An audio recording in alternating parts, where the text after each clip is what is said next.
Good morning students. आज हम संस्कृत में पाठ 7 के सुभाषितानि पढ़ेंगे और उनका अर्थ भी जानेंगे।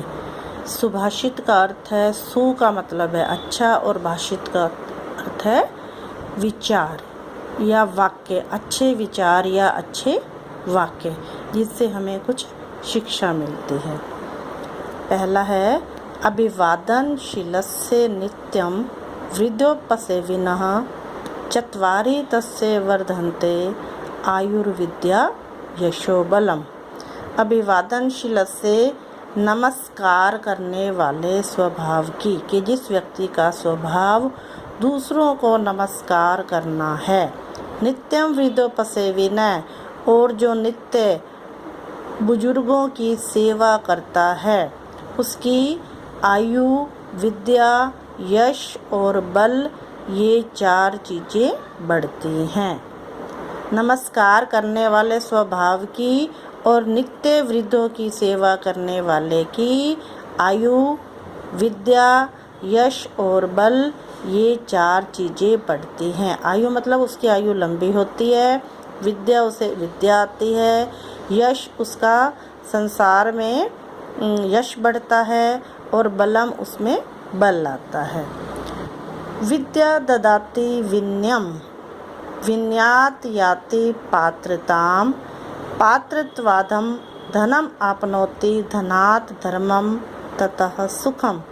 विद्या ददाति विनयम, विद्या विनम्रता देती है, कि विद्या से हमें विनम्रता आती है, हम सॉफ्ट बनते हैं, विनम्र बनते हैं। विनयात याति पात्रताम, और विनम्रता से योग्यता आती है। पात्रत्वाद धनम आपनोति, योग्यता से धन, धनात् धर्मम, धन से धर्म, तथा सुखम, और धन से धर्म से सुख की प्राप्ति होती है। फिर से सुनिए। विद्या ददाति विनयम, विद्या से विनम्रता आती है, विनम्रता से योग्यता आती है, योग्यता से धन की प्राप्ति होती है, धन से धर्म की, और धर्म से सुख की प्राप्ति होती है। इसलिए हमें विद्या को अवश्य ग्रहण करना चाहिए। प्रिय वाक्य प्रदानेन सर्वे तुष्यन्ति जन्तवः तस्मात् तदेव वक्तव्यम वचने का दरिद्रता।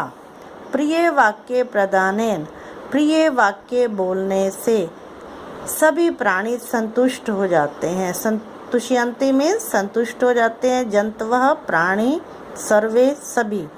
प्रिय वाक्य, अच्छे वाक्य बोलने से, मीठे वाक्य बोलने से सभी प्राणी संतुष्ट हो जाते हैं। तस्मात् तदेव वक्तव्यम, इसलिए वही बोलना चाहिए। वही मतलब अच्छे वाक्य बोलने चाहिए, प्रिय वाक्य बोलने चाहिए। वचने का दरिद्रता, क्योंकि बोलने में कौन सी गरीबी होती है, कि बोलने में तो हमारा कुछ नहीं लगता, इसमें तो कोई गरीबी नहीं है, कोई भी व्यक्ति अच्छे वाक्य बोल सकता है। तो इसलिए हमें सदा अच्छे वाक्य बोलने चाहिए। चंदनम शीतलम लोके चंदनादपि चंद्रमा चंद्र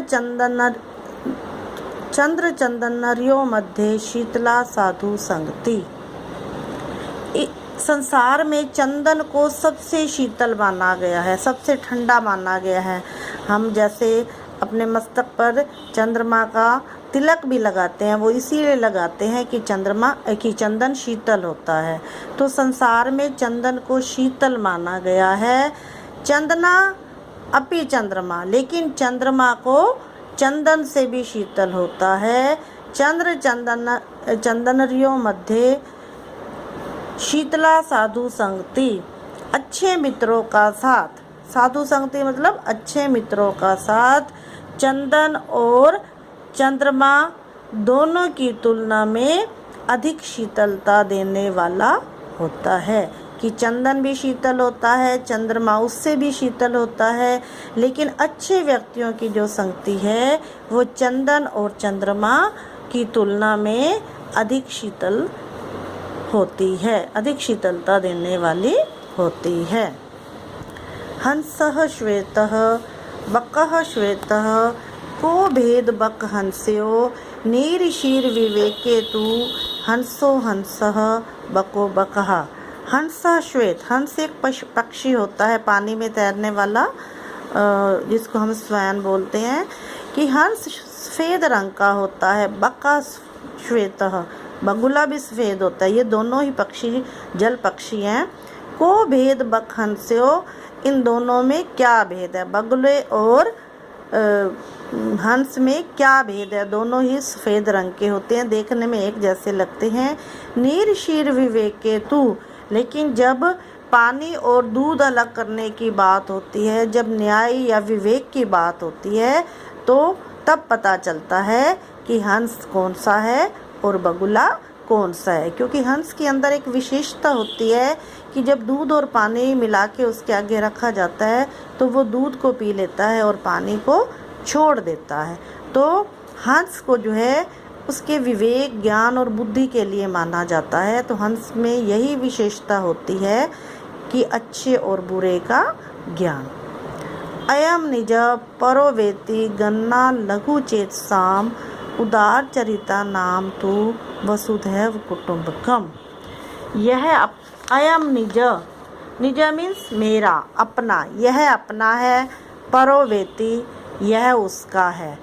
यह गन्ना तो ऐसी सोच तो संकुचित विचारों वाले व्यक्तियों की होती है। लघु चेतसाम, संकुचित विचारों वाले की।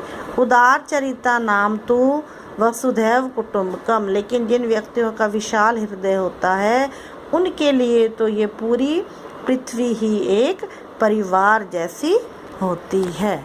यह मेरा है, यह उसका है, ऐसी सोच संकुचित विचारों वाले व्यक्तियों की होती है।